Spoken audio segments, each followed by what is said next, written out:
نبی پاک صلی اللہ تعالی علیہ وسلم نے فرمایا بادرو بالاعمال، نیک کاموں میں جلدی کرو، فتنوں کے آنے سے پہلے پہلے جلدی کرو۔ یہ جو نیکیوں میں جلدی کرنا ہے، اس پر پہلی بات تو میں یہ عرض کروں کہ نیکیوں میں جلدی کرنا یہ اللہ کے نبیوں کی سنت ہے علیہم الصلاۃ والسلام۔ قرآن پاک میں اللہ تعالیٰ فرماتا ہے انہم کانوا یسارعون فی الخیرات، بے شک یہ انبیاء خیر کے کاموں میں، نیکی کے کاموں میں جلدی کیا کرتے تھے۔ اور ہمیں قرآن نے حکم دیا فاستبقوا الخیرات، نیکیوں میں ایک دوسرے سے آگے بڑھ جاؤ، دوسروں سے آگے نکل جاؤ نیکیوں۔ اور صحابہ کرام کی زندگیوں میں یہی نظر آتا ہے۔ وہ جو غزوہ تبوک کے موقع پہ حضرت صدیق اکبر اور عمر فاروق رضی اللہ عنہما کا واقعہ ہے، ایک نے اپنا آدھا مال پیش کیا تو صدیق اکبر نے اپنا پورا مال پیش کر دیا۔ وہ کیا ہے؟ وہ نیکیوں میں آگے بڑھنا۔ اب حدیث میں جو فرمایا کہ نیکیوں میں جلدی کرو، اچھا اس سے دین ایمان کی حفاظت کیسے ہوگی؟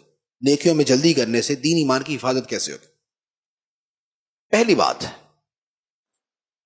فرمایا کہ فتنوں کے آنے سے پہلے نیکیوں میں جلدی کرو، کہ اگر فتنوں کے آنے کے بعد نیکیاں نہ کر سکو تو پہلے کا کچھ تو ذخیرہ ہوگا۔ دوسری بات یہ ہے کہ جب بندہ فتنوں کے زمانے سے پہلے نیکیاں کرتا ہے تو نیکیاں کر کر کے نیکیاں کرنا اس کی عادت بن جاتا ہے،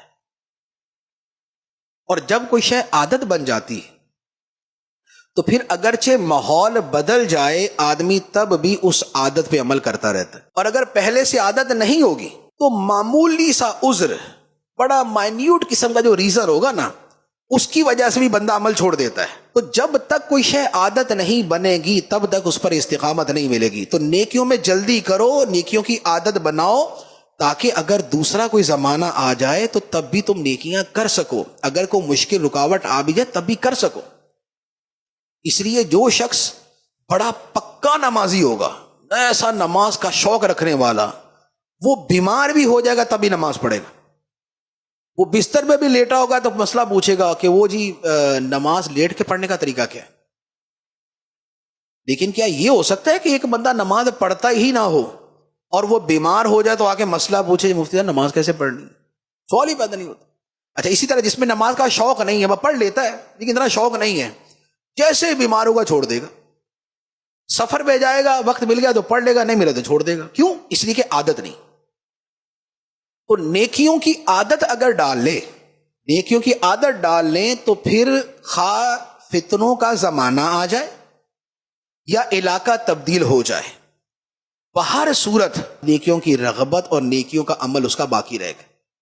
تو بات یہ ہے کہ پہلے سے عادت بنائیں گے تو بعد میں بھی کر سکیں گے۔ جوانی میں عبادت کی عادت ہوگی تو بڑھاپے میں بھی کر لیں گے، اور جوانی میں عادت نہیں ہوگی تو بڑھاپے کے اندر بھی تاش کھیلنے کو دل کرے گا، اس میں بھی یہی ہوگا کہ بس بیٹھے رہو، نیٹ لے کے بیٹھے رہو، لگے رہو۔ تو لہذا نیکیوں کی انسان کو عادت پڑ جاتی ہے تو پھر ہمیشہ کرتا رہتا۔ اور ایک اور چیز کہ جو ہم فتنوں سے خود کو بچا سکتے ہیں وہ یہ ہے کہ اپنی شرعی اور تنظیمی ذمہ داریوں پر ہمیشہ نظر رکھیں۔ شرعی ذمہ داریاں تمام فرائض و واجبات کو پورا کرنا، پھر شرعی ذمہ داری باطنی اور قلبی اعمال کا بجا لانا، صبر، شکر، توکل، قناعت، اور جو باطنی گناہ ہیں ان سے بچنا، پھر شرعی ذمہ داری فرض علوم کا سیکھنا۔ فرض علوم سے ہماری ایک بڑی تعداد ہے جو واقف نہیں ہوتی، فرض علوم کا سیکھنا۔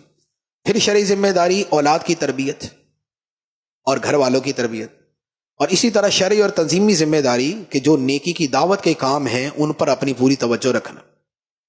تو جب آپ اپنی ذمہ داریوں کو اچھے طریقے سے ان پہ غور کرتے رہیں گے، ان پہ توجہ رکھیں گے تو انشاءاللہ فتنوں کا زمانہ آئے گا بھی تو خدا کے فضل سے ہم اس سے محفوظ رہیں گے۔